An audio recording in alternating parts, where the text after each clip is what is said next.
오늘 이 본문 말씀은요, 제가 이전에 한 3년 전에 그 징계와 가지치기라고 하는 그런 관점에서 열매 맺는 삶이라는 제목으로 설교했던 적이 있습니다. 오늘 본문에 대한 교리적 적용은 그 설교를 들어보시고요. 저는 오늘 열매 맺는 교회라는 제목을 하는 말씀을 증언하겠습니다.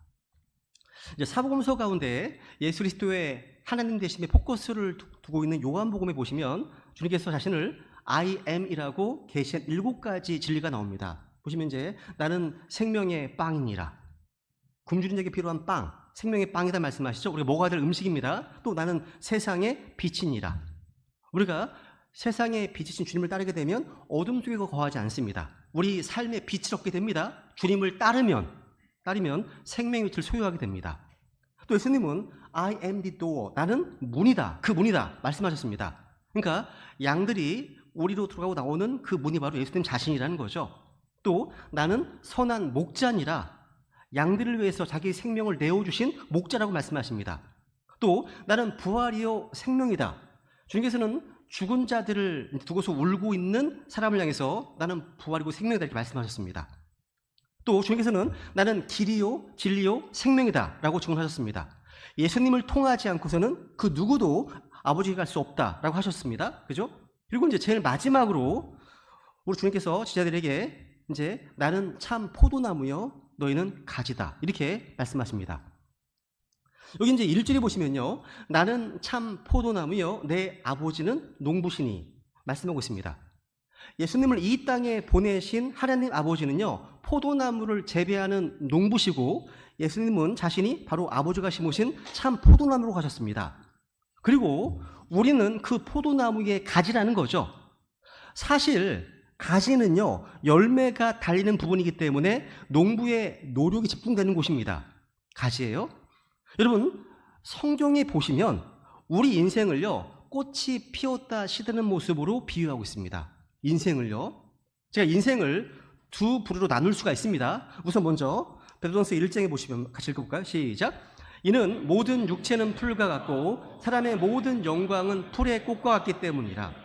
풀은 마르고 그곳에 꽃은 떨어지나 주의 말씀은 영원토록 지속되라니 복음에 의해 너희에게 선포된 말씀이 곧 이 말씀이니라. 우리는 풀과 같은 육체를 신뢰하지 말고 또 풀의 꽃과 같은 사람의 영광을 의지하지 말고 영원토록 지속되는 주님의 말씀을 신뢰해야 됩니다.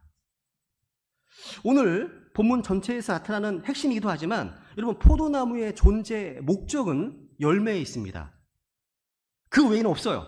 그러니까 포도나무는 나무라고 하지만 실은 포도 넝쿨입니다. 볼품 없고요. 그리고 제목으로 쓰기도 턱없이 부족한 나무입니다.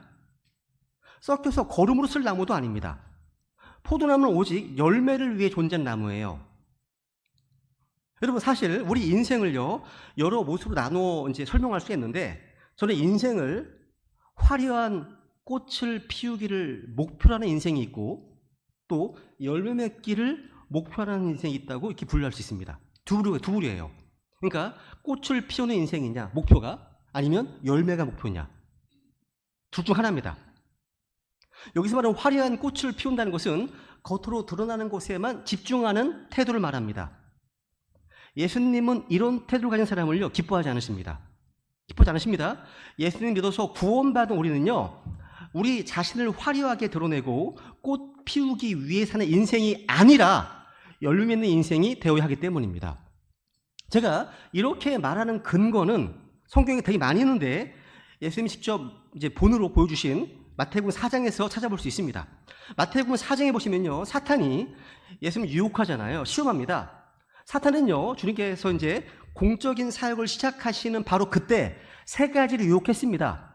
그 중 하나가 마태복음 4장 5절 6절 말씀입니다. 한번 읽겠습니다. 시작. 그때 마귀가 그분을 거룩한 도시로 데리고 올라가 성전 꼭대기에 그분을 세우고 그분께 이르되 네가 만일 하나님의 아들이거든 뛰어내리라. 기록된 바 그분께서 자신의 천사들에게 너에 관한 책무를 주시리니 그들이 자기 손으로 너를 받들어 언제라도 내 발이 돌에 부딪히지 않게 하리로다 하였니라 하매. 마귀가 왜 예수님께서 지상사역을 시작하시는 이 시점에 이런 유혹을 했을까요? 한마디로요, 당신을 꽃 피우라는 말입니다. 꽃 피우라는 거예요. 무슨 얘기예요? 높은 성전에서 뛰어내려서 천사들이 예수님을 엄호하고 보호하는 놀라운 장면을 한번 보여주라는 거예요. 무슨 뜻이죠? 예수님께서 성전에서 뛰어내리면요, 단번에 유대의 슈퍼스타가 되는 겁니다. 또 주님 즉시로 하나님의 아들로 인정받을 수 있습니다. 사실 이것은요, 예수 믿기는 아주 쉬운 일이었습니다. 게다가 이것이 죄는 아니지 않습니까? 왜냐하면 주님은 당연히 높임을 받으시기에 합당하신 분이시고 그럴 힘과 능력과 지혜가 있으시기 때문에 이 자체만 놓고 보면 타당한 죄를 할 수 있습니다. 하실 수 있어요. 여기서 마귀는요, 마귀가 성경을 인용합니다. 마귀가 기록된 바라고 시편 91편 말씀을 인용하시면서 하나님의 말씀을 기록된 말씀 그대로 인용하지 않고, 여기 보면 내 모든 길에서 이 말씀을요, 언제라도라고, 이렇게 언제라도라는 말을 집어넣습니다. 그 말을 빼고서 바꿨죠. 그러니까 마귀는 성경의 어떤 일부분 말씀을 빼고 더하고 바꿈으로 성도들을 시험하는 자입니다. 그러니까 마귀는 예수님에게 공개적으로 사람들 앞에서 자신의 능력을 보이고 하나님의 아들이심을 보이라고 유혹하는 겁니다. 그런데 예수님은요, 그 마귀의 유혹을 단호하게 거절하셨습니다. 7절. 예수님께서 그 이르시되 다시 기록된 바 너는 주 내 하나님을 시험하지 말라 하였느니 하시더라. 예수님은요, 마귀가 성경을 인용할 때 똑같이 성경을 인용하셨습니다. 이단들이 성경 가지고 나올 때 우리도 똑같이 성경 가지고 대적해야 되겠죠. 영적 싸움이 얘기해요. 영적 싸움입니다. 사탄의 현란한 성경 인용에 우리 주님께서는요, 아주 심플하게 기록된 바 너는 주 내 하나님을 시험하지 말라, 이 응수하셨습니다. 사실 시편에 나오는 그 말씀은요, 재리는 구절입니다. 예수님의 초림에 해당하지 않습니다. 주님께서는요, 그 사탄의 계략에 속지 않으셨습니다. 시험 받으셨지만 그 시험을 이기셨습니다. 그리고 세 번째 시험도 비슷한 맥락이에요. 보세요. 마귀가 시험합니다. 시험도 아래 보시면요, 다시 마귀가 그분을 심히 높은 산으로 데리고 올라가 세상의 모든 왕국들과 그것들의 영광을 그분께 보여주며, 마귀는 순식간에 세상의 모든 왕국들과 그것의 영광을 보여줬습니다. 그래서 내게 경배하면 그것을 주겠다고 이렇게 유혹합니다. 마귀는 이 세상 신입니다. 마귀는 모든 것 위로 자기를 높이는 자입니다. 경배받기 원합니다. 한마디로 예수님께 경배의 대상을 바꾸라고 유혹하는 겁니다. 그거예요. 그때 우리 주님께서는 말씀하시죠. 뭐라고 말씀하십니까? 사탄아, 너는 여기서 물러가라. 기록된 바 너는 주 내 하나님께 경배하고 그분만을 섬길지니라 하셨습니다. 주님께서는요, 자기에게 경배하라는 사탄에게 사탄아, 너는 여기서 물러가라, 이렇게 꾸짖으셨습니다. 그건 하나님이시니까. 그죠? 또 기록된 바 하시면서 신명기 6장 말씀으로 응수하셨습니다. 여기서 우리 주님께서는 다시 한번 성경을 사용하셨고 성경 말씀으로 마귀를 대적하셨습니다. 그러려면, 우리가 마귀와 싸워 승리하려면 이 말씀을 마음 가운데 많이 간직해 놓아야만, 암송에 있어야만 말씀이 튀어나오죠. 그죠? 그러니까 하나님의 말씀을 기록된 말씀 그대로 인용하는 게 정말 중요합니다. 이단들은 조금씩 바꿔요. 한 단어, 어떤 표를 바꿉니다. 속으시면 안 되는 거예요. 정말 똑같이 인용했는지 문맥 가운데 확인해야 되겠죠. 그죠? 그래서 영적 전쟁에서 이 하나님의 말씀은 성령의 검입니다. 우리 또한 이 세상에서요, 슈퍼스타가 되고 이 세상에서 유명해지고 이 세상의 화려한 영광을 보라고 유혹하는 마귀와 영적 전쟁에서 기록된 말씀의 검을 통해서 승리한 자가 되어야 한다는 거죠. 예수님은요, 마귀 이런 제안들을 왜 그토록 단호하게 거절하셨을까요? 이런 유혹을 하는 마귀의 의도를 알고 계시기 때문입니다. 그리고 예수님은요, 이 땅에 오신 목적이 마귀가 유혹하는 화려한 삶, 자신을 꽃피우는 삶, 이것과는 다른 삶을 추구하시기 이 땅에 오셨기 때문입니다. 달라요. 예수님께서 왜 자신을 화려하게 드러내고 꽃피우라는 이런 마귀의 유혹과 시험을 단호하게 거절하셨는지 그 이유를 성경에서 확인할 수 있습니다. 요한복음 12장 24절입니다. 주님 이렇게 말씀하시죠? 있습니다. 시작. 진실로 진실로 내가 너희에게 이르노니 한 알의 밀이 땅에 떨어져 죽지 아니하면 홀로 남지만 죽으면 많은 열매를 맺느니라. 이 말씀은요, 이 땅에 오신 예수 그리스도의 삶을 한마디로 요약한 핵심 구절이에요. 주님은 자신의 화려함을 자랑하시거나 엄청난 능력을 베푸는 것을 주목받기 위해서 이 땅에 오신 것이 아닙니다. 죽으면 많은 열매를 맺느니라. 예수님은 열매를 맺으러 오셨다고 말씀하십니다. 예수님은 이런 목표를 가지고 이 땅에 오셨습니다. 그렇다면 그 주님을 따르는 제자들인 우리 크리스찬들은 이 땅에서 어떤 인생의 목표를 가져야 하는지 답이 나오지 않습니까? 사실 여러분, 세상 사람들도요, 자기를 꽃피우는데 목적을 둔 삶, 이게 얼마나 허무한지 다 알아요. 이런 말 아시잖아요. 화무 11홍, 권불 10년. 이런 말 많이 들으셨을 겁니다. 그죠? 아무리 아름다운 꽃도요, 열흘을 넘기지 못한다. 또 권불 10년. 아무리 막강한 권력도 10년을 넘기지 못한다는 뜻입니다. 이것은 꽃 피우는 삶의 허망함을 얘기하는 거 아닙니까? 이 사실을 뻔히 다 알고도 화려한 꽃 피우는 일에만 급급한 사람들이 오늘날 너무 많습니다. 너무 많습니다. 그런데 우리 또한 마찬가지. 우리 또한 우리의 인생 가운데 구주 예수 그리스도를 만나지 못했더라면 우리 삶의 끝도 참으로 허무했을 겁니다. 똑같을 거예요. 그죠? 여러분, 젊음이 아무리 좋고 화려한들 안 늙는 사람은 없습니다. 다 늙어요. 늙습니다. 그죠? 우리가 삶을 꽃피우는 데만 목표를 둔다면 나이가 들면 들수록 비참해지겠죠. 그죠? 이런 말 하잖아요. 꽃이 지고 있다는 표현, 꽃이 시들고 있다는 표현, 이런 말 쓰잖아요. 이런 표현들이 그 비참을 부추깁니다. 특히 우리나라에서는요, 노년의 삶을 허무하게 보는 것 같습니다. 나이가 들어갈수록 나이 드는 것을 감추려고 많은 돈을 지불하고 노력을 합니다. 그런데 아무리 꽃이 지는 것을 막고자 해도 꽃은 지기 마련입니다. 그런데 우리 인생을 열매를 맺는 데 포커스를 맞춘다면 노년의 삶도 아름답고 풍성할 수 있습니다. 우리 주위를 돌아보시면요, 나이가 드실수록 더욱 아름다운 열매를 맺는 삶을 사시는 어른들이 많이 계시거든요. 성경에도요, 이런 말씀 있잖아요. 흰 머리를 의의 길에서 얻으면 그것은 영광의 왕관이다. 레위 19장 보시면 너는 흰 머리 앞에서 일어서고 노인의 얼굴을 공경하며 내 하나님을 두려워하라. 나는 주니라. 하라는 말씀입니다. 그죠? 이것은 구원받은 이후에 주님과 함께 동행하는 가운데 의의 길 가운데 걸어가신 어르신들의 흰머리, 그 백발이 왕관이다. 이게 아름다움이다. 말씀하시는 겁니다. 그래서 나이가 들수록 아름다운 인생이 되려면 열매 맺는 것을 우리 삶의 목표로 삼아야 하는 겁니다. 이건 교회도 마찬가지예요. 마찬가지입니다.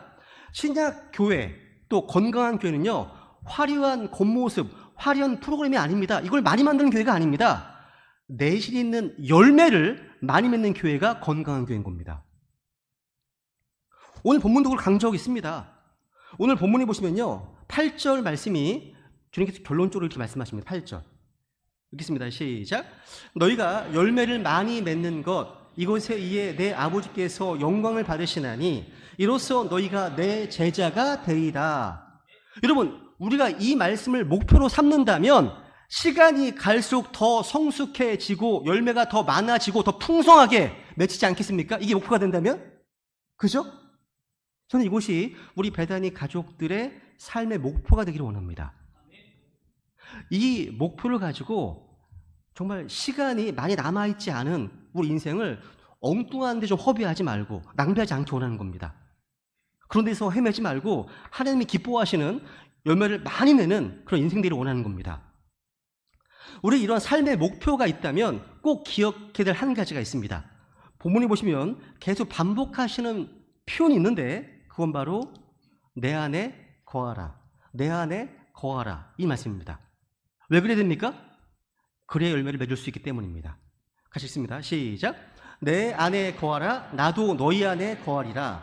가지가 포도나무 안에 거하지 아니하면 스스로 열매를 맺을 수 없는 것 같이 너희도 내 안에 거하지 아니하면 더 이상 열매를 맺을 수 없느니라. 나는 포도나무요 너희는 가지니라. 사람이 내 안에 거하고 내가 그 안에 거하면 바로 그 사람은 많은 열매를 맺나니 나 없이는 너희가 아무것도 할 수 없느니라. 내 안에 거하라. 나도 너희 안에 거하리라. 우리가 어떻게 하면 주님 안에 거할 수 있습니까? 먼저 구원받아야 됩니다. 구원받아야 돼요. 왜냐하면 요한일서 보시면 예수님께서 하나님의 아들이심을 시인하는 자가 누구든지 하나님께서 그 안에 거하시고 그도 하나님 안에 거한다 말씀하시기 때문입니다. 그러니까 우선 예수님이 주님이시고 예수님이 그리스도시고 예수님이 하나님의 아들이심을 믿고 시인하라는 거죠. 먼저 구원받아야 한다는 얘기예요. 그래야 주님 안으로 들어갈 수 있습니다. 나무에 붙어있지 않은 가지는요 죽은 가지입니다. 말라버린 가지입니다. 예수 그리스도를 믿지 않는 모든 사람들은요 그리스도란 참 포도나무에서 지금 떨어져 있는 가지인 거예요. 조만간 뭐하다가 불 태울 겁니다. 불 태울 거예요. 가지는 나무에 붙어 있어야 됩니다.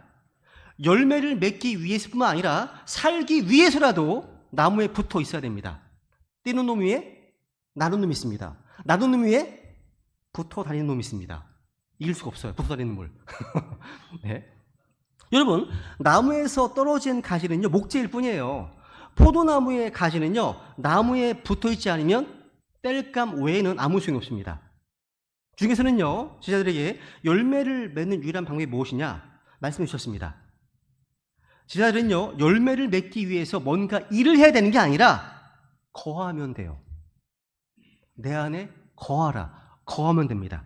단순히 그분 안에 몸된 교회 안에 거하면 되는 겁니다. 이게 전부라는 거죠. Abide in me. 내 안에 거하라.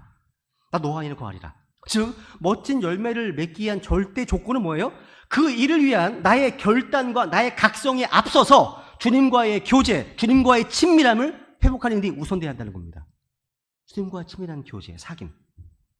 그래서 요한복음 15장에서 주님은 무려 10번입니다. 10번이나 내 안에 거하라. 이런 말씀을 하신 겁니다. 이건 명령이에요. 내 안에 거하라. 하나님의 명령입니다. 해도 되고 안 해도 되는 옵션이 아닙니다. 반드시 해야 하는, 날마다 쉬지 않고 해야 하는 명령입니다. 여기서 거한다는 말은요 필요할 때만 가끔 들르는 것이 아니에요. 주님 안에 깊이 머물고 있고 주님께 항상 커넥션, 연결되어 있는 상태를 말합니다. 즉 예수님과 지속적으로 교제하는 것을 의미하는 겁니다. 여러분, 교회에 위기가 왔을 때 사도행전 6장에 보시면요 우리는 계속해서 기도와 말씀 사역에 전념하리라 이렇게 고백했습니다. 우리 믿음의 선배들은요 삶의 위기가 왔을 때 또 사역의 위기가 왔을 때 항상 주님과 깊은 교제를 회복하는 것으로 문제를 해결했습니다. 여러분, 우리의 주변 상황이 폭풍같이 힘들고 불안할수록 또 우리의 몸과 마음이 지칠수록 또 영적으로 시험에 들려면 할수록 우리는 주님 안으로 더욱더 깊숙이 들어가야 됩니다. 마귀는요 우리 인생이 힘들 때 자꾸 우리를 주님 안이 아닌 주님 밖으로 끌어내려고 유혹합니다. 주님 밖으로. 여러분, 힘들수록 우리는 그런 마귀의 속삭임을 단호하게 거절해야 됩니다.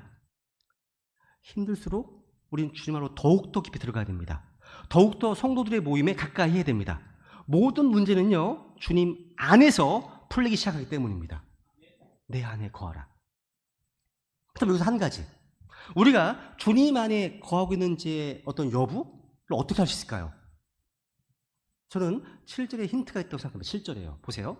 7절 말씀 읽겠습니다. 다시 한번 시작. 너희가 내 안에 거하고 내 말들이 너희 안에 거하면 너희가 원하는 바를 구하라. 그러면 그것이 너희에게 이루어지리라. 여기 보면 너희가 내 안에 거하고 그 다음에 내 말들이 너희 안에 거하면, 내 말들이 너희 안에 거하면, 이 표현을 통해서요 우리가 주님 안에 거하는 것은 주님의 말씀들이 우리 안에 거하는 것이고 우리가 주님의 말씀에 계속해서 영향을 받는 것임을 알 수 있습니다. 여러분, 시간이 흐를수록요 우리의 믿음이, 우리의 신앙이 퇴보하지 않으려면 말씀을 가까이 하고 그 말씀을 읽고 연구하고 묵상해야 되겠죠. 이걸 잊어서는 안 됩니다. 우리 각자의 삶에 매일매일 말씀의 공급이 될 때 우리의 삶이 바뀌고 가치관이 바뀌는 거예요. 그죠? 여러분, 꽃의 화려함만 쫓던 사람이 말씀의 영향을 받으면 열매의 풍성함을 목표로 삼게 됩니다. 바뀌어요. 목표가 바뀌게 된다는 거예요. 여러분, 꽃을 피우는 데만 집중하는 사람은요, 꽃이 조금만 시들어가도 상실감을 느낍니다. 그래서 나이 들고 늙어가는 것이 못 견디게 우울한 거예요. 근데 저는요, 나이를 들어가는 게 좋아요. 그런 제가 좋습니다. 육신적으로는 여기저기 문제가 발생하고 또 정신적으로 여기저기 신경 써야 할 것이 많이 있지만 반면에 점점 쉴 수 있는 날이 가까이 오고 있잖아요. 이건 과장이 아닙니다. 아니에요. 저는 시간이 갈수록 열매 있는 삶의 소중함을 깨달아가고 있습니다. 나이가 든다는 것이 슬픔이나 허무가 아니라 좋을 수 있다는 것을 조금씩 알고 있습니다. 저는 우리 베데니 가족들 모두가요, 나이가 들수록 점점 더 아름다운 열매를 맺어가고 점점 더 풍성해지는 은혜를 누리기를 간절히 소망합니다. 근데 여러분, 이 일이 가능하려면 주님 안에 거해야 됩니다. 주님 안에. 주님의 말씀이 우리에게 영향을 미치게 해야 된다는 거죠. 오늘날 사탄이 여러 경로를 통해서 온갖 쓸데없는 세상의 어떤 노이즈, 소리들을요, 확성기를 통해서 떠들어대는 시대잖아요. 이 마지막 날들 위험한 때에 더욱더 말씀이 우리 안에 거해야 됩니다.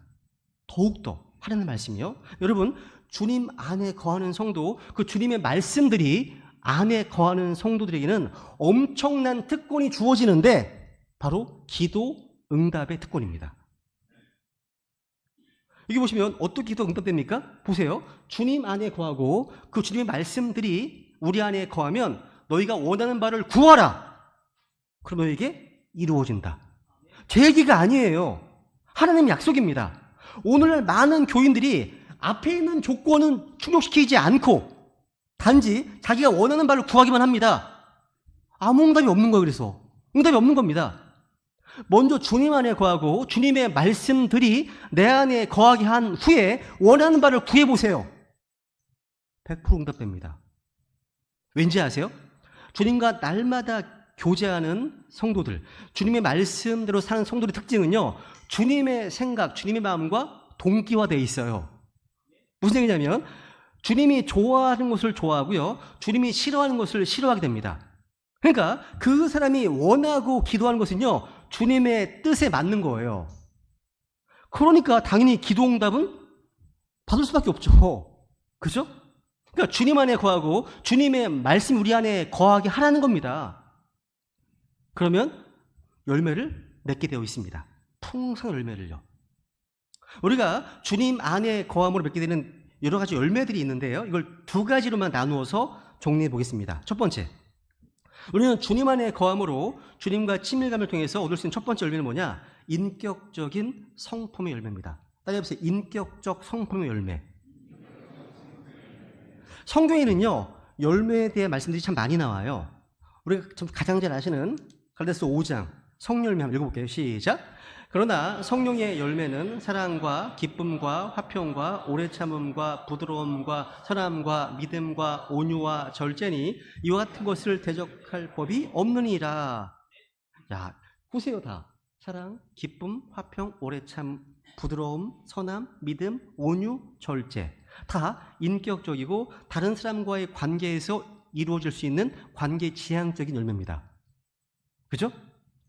성령의 9가지 열매인데 성령의 열매는 영어로 단수로 되어 있습니다. 9가지인데 왜 그렇습니까? 성령의 열매가 추구하는 것은 예수 그리스도의 인격을 담는 것 하나이기 때문입니다. 그러니까 예수님의 인격을 담는 그 하나의 열매에 9가지 양상이 펼쳐지는 거예요. 이 땅에 구원받은 모든 성경 신자들이 추구해야 할 단 하나의 목표가 있습니다. 예수님의 인격을 담는 겁니다. 하나님은 그 목표를 향해 우리를 빚어가세요. 그래서 나랑 안 맞는 사람들과 부딪히게 하시고요, 서로 다투게 하시고요, 이러면서 상호작용하는 가운데 빚어가시는 거예요. 주님의 형상으로 만들어 가시는 거죠. 그죠? 여러분, 하나님이 보시는 것과 사람들이 보는 것은 달라요. 사람들은요, 성령의 열매와 같은 어떤 그 내적인 열매, 성품의 열매가 아닌 화려한 꽃과 같은 어떤 직업이나 외모나 학벌이나 재력과 같은 겉으로 드러나는 모습에 주목합니다. 사람들이 보는 모습이에요. 그죠? 근데 하나님은요, 무엇보다도 여러분의 속 사람을 보십니다. 내면을 보신다는 거예요. 우리 안에 예수님을 닮은 성품이 엉거러져 가는 것을 정말 귀한 열매로 보시는 겁니다. 성경 공부를 많이 하고 받은 영적 선물들, 은사들이 많아도 예수님을 닮은 성품의 변화가 없다면 뭔가 잘못된 거죠. 그죠? 우리의 믿음 생활은요, 인격의 변화를 가져야 됩니다. 그렇기 때문에 구원받은 우리 성도들이 가져야 될 가장 큰 삶의 목표가 있다면 그리스도를 닮아가는 것이어야 됩니다. 성경은요, 에베소 4장 이런 말씀 있죠? 시작. 오직 사랑 안에서 진리를 말하며 모든 일에 성장하여 그분께 다다르게 하려 함이라. 그분은 머리시니 곧 그리스도시니라. 야, 모든 일에 성장하여 어디에? 목표가 어디입니까? 그분께 다다르게 하려 함이라. 그분이 머리시다 말씀하시네요. 그죠? 야. 또 에베소 5장 8절에 보시면요, 너희가 한때는 어둠이었으나 이제는 주 안에서 빛이니 빛의 자녀들로서 걸으라 말씀하십니다. 한때는 어둠이었습니다. 주님을 알기 전에는요, 어둠 가운데 혼미한 인생이었잖아요. 근데 이제는 주님 안에서 빛이니 빛의 자녀들로서 걸으라 말씀하십니다. 그러면서 구체적인 예시를 드는 것이 바로 9절 말씀이죠. 성령의 열매는 모든 선함과 의와 진리 안에 있느니라. 선함, 의, 진리래요. 그러니까 하나님께서요, 우리에게 뭐 어떤 엄청난 거 기대하시는 게 아니에요. 선함, 의, 진리예요. 착하고 진실하고 의로운 거, 이런 거 기대하시는 거예요. 그죠? 저는 우리가 다 화려하게 자기를 꽃피우려는 어리석은 시도를 멈추고 열매 맺는 인생이 되기를 원하는 겁니다. 아름다운 인격의 열매를요. 이것이 우리가 주님 안에 거할 때 맺게 되는 첫 번째 열매의 모습입니다. 두 번째로 뭐냐면 이제 구령의 열매입니다. 이게 복음 전도 열매, 또 선교 열매라고 할 수 있습니다. 우리가 성경을 읽어보시면요, 복음 전도를 통해서 한 혼이 주님 앞으로 돌아오는 것을 열매라고 표현하고 있습니다. 우선 잠언에 보시면 의로운 자의 열매는 생명나무니 혼들을 얻는 자, soul winning이라고 하죠. 구령이라고 하죠. 혼들을 얻는 자는 지혜로우니라 말씀하고 있습니다. 그러니까 복음을 전해서 한 혼을 얻는 자를 성경은 지혜로운 자다라고 표현하고 있습니다. 그렇지 않으면요, 어리석은 자인 겁니다. 그죠? 성경은 한 혼을 얻는 것을 열매라고 표현하고 있습니다. 로마서에 보시면 1장 13절. 형제들아, 이제 나는 너희가 이것을 모르기를 원치 아니하노라. 즉 내가 다른 이방인들 가운데서 열매를 얻은 것 같이 너희 가운데서도 어떤 열매를 얻기 위해 여러분 너희에게 계획하였으나 지금까지 방해를 받았느니라. 여기 사도 바울은요, 이방인 가운데 예수님을 믿게 된 사람들을 향해서 열매를 얻은 것이라고 표현하고 있습니다. 바울은 로마에서도 복음을 전해서 그 열매를 얻고 싶어서 여러분 가고자 계획했습니다. 열매. 또 보세요. 로마 16장 5절입니다. 에베네도를 말씀하시면서 그는 아가야에서 그리스도께 첫 열매가 된 자니라 말씀하십니다. 첫 열매 말씀하시네요. 그러니까 아가야에서 복음을 전해서 예수를 믿게 된 그 사람을 향해서 첫 열매라고 표현하고 있습니다. 영어 킹제임스 성경에서는 첫 열매와 첫 열매들을 구분하고 있습니다. 여기 에베네도는요, 아가야의 첫 열매들에 속한 사람입니다. 즉 아가야 지방에서 그리스도에 속한 첫 열매들에 속한 한 사람이기 때문이에요. 뭐 이런 얘기는 나중에 하겠습니다. 또 보세요. 16장 15절 읽어볼까요? 시작. 형제들아, 스데바나의 집이 아가야의 첫 열매인 것과 그들이 성도를 섬기는 일에 헌신해 온 것을 너희가 알므로 내가 너희에게 간청하니. 여기서도 그 지역에서요, 처음 예수님을 믿게 된 그 가정을 놓고 첫 열매들이라고 복수로 되어 있습니다. 영어에 보시면. 그러니까 스데바나의 집과 그들이 아가야에서 첫 열매들입니다. 그러니까 스데바나 한 명이 아니라 스데바나의 집과 그들입니다. 첫 열매들로서 복수죠. 그죠? 여러분, 우리는요, 열매를 많이 맺는 교회를 목표로 나아가야 됩니다. 성경이 말하는 건강한 교회는요, 새 생명이 많이 태어나는 교회를 말합니다. 그 때문에 복음을 전하는 데 힘쓰지 않는 교회가 건강하게 되는 일은 불가능합니다. 지난주에 제가 제 아내와 함께 나홀용제 전시회에 다녀왔습니다. 제 자매의 직장 동료 믿지 않는 두 분을 초대했는데요. 이 나홀용제는 주저하지 않고 전시되어 있는 그림들을 설명하면서 복음을 전했습니다. 그림들은요, 무슨 암호처럼요, 복음을 전하기 위한 도구로 쓰이고 있습니다. 여기 보시면 빨간색 보이시죠? 그게 점자인데요. 바입니다. 바. 그리스로 아들. 그러니까 디메오, 바디메오에 바디메오를 연결한 거예요. 근데 이 빨간색은 예수님의 피, 하나님의 아들을 상징하기 위해서 빨간색을 만들어 놓은 거고요. 그러니까 본인이 알아. 나는 뭔 건지 모르겠어요. 저는 뭔지 모르겠어요. 네. 원래 이 형제가 쑥스러움들이 많은 탄 형제인데 복음을 설명할 때는요, 정말 주저하지 않고 담대하게 전하고 있는 모습이 굉장히 기뻤고 도전이 됐습니다. 그렇죠? 저는 이런 모습이 저와 우리 배단이 저들의 일상적인 삶이 되기를 원합니다. 가장 인상적이었던 것은 sin하고 son을 같이 이제 딱 보게 하는 거예요. 그러니까 주홍색 같은 죄를 상징하는 sin, 그리고 예수님의 그 하나님의 아들 son은 붉은색으로, 그걸 통해서 딱 보면 죄가 하얗게 됩니다. 이런 것도 만들어놨고요. 그러니까 아주 지혜롭게 잘 해놨습니다. 보시면.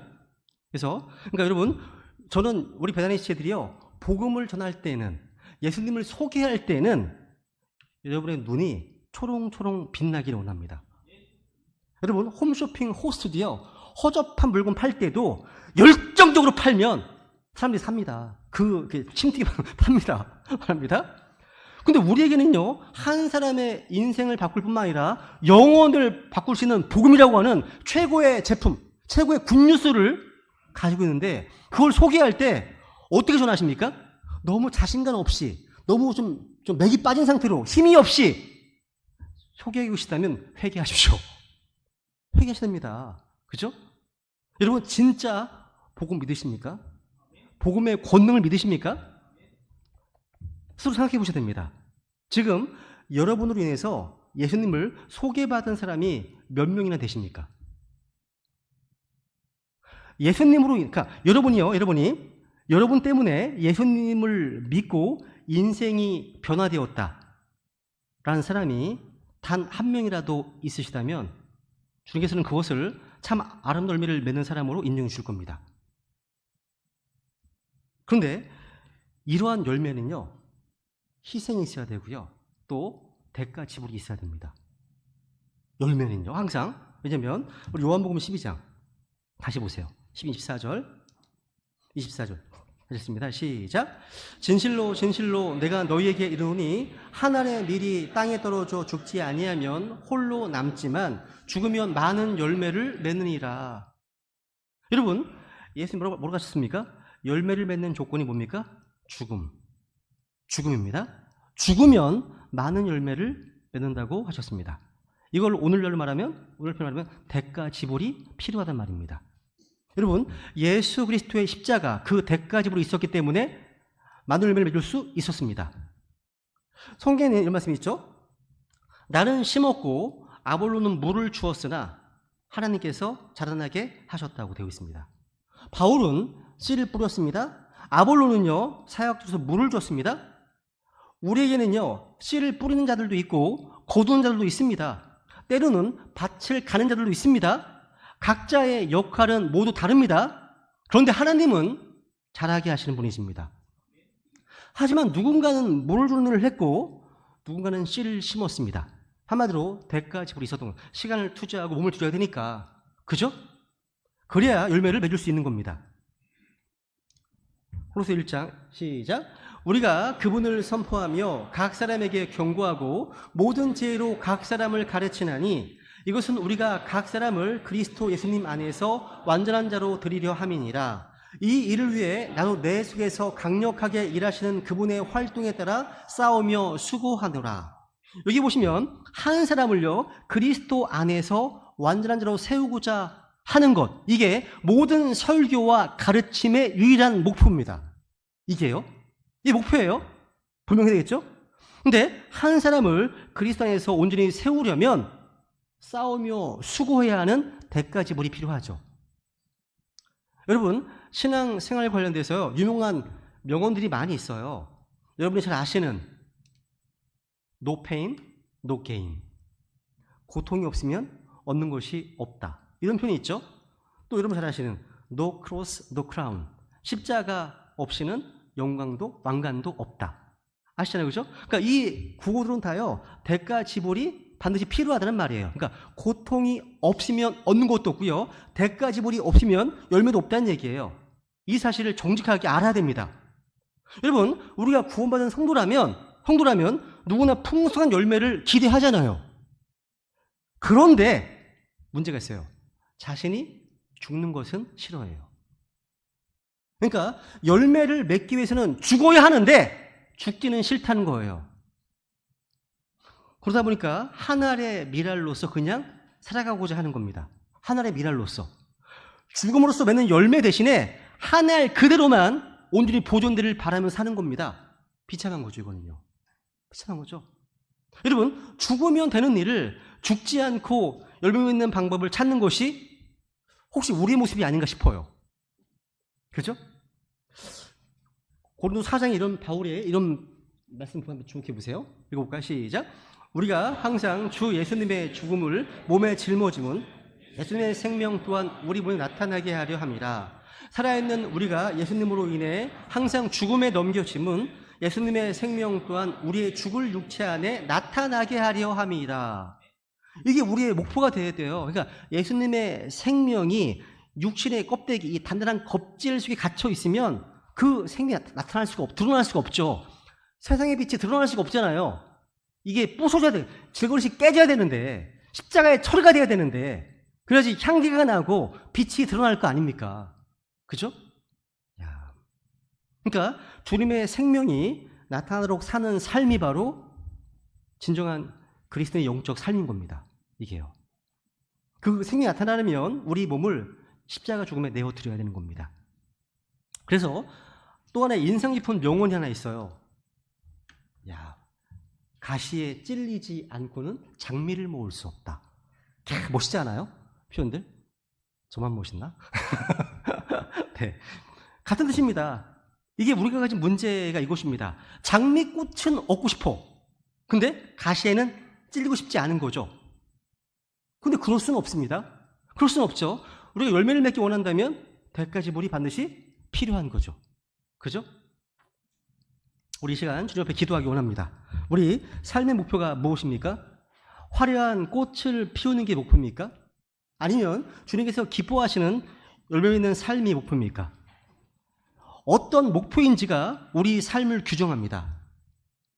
우리 이 시간 결국은 허망한 자리로 갈 수밖에 없는 허무한 그 무엇을 위해서 우리의 귀한 시간과 에너지를 다 투자하지 말고 열매 맺기를 바라고 그 열매 맺는 일에 투자하고 자신을 죽음에 내어줌으로 예수님의 생명이 나타나고 대가지불을 하겠다고 주님이 결단하기 원합니다. 그래서 시간이 갈수록 나이가 들어갈수록 우리 배단의 가족들 모두가 열매가 풍성한 아름다운 인생 될 수 있도록 주님께 은혜를 구하겠습니다. 기도하시겠습니다.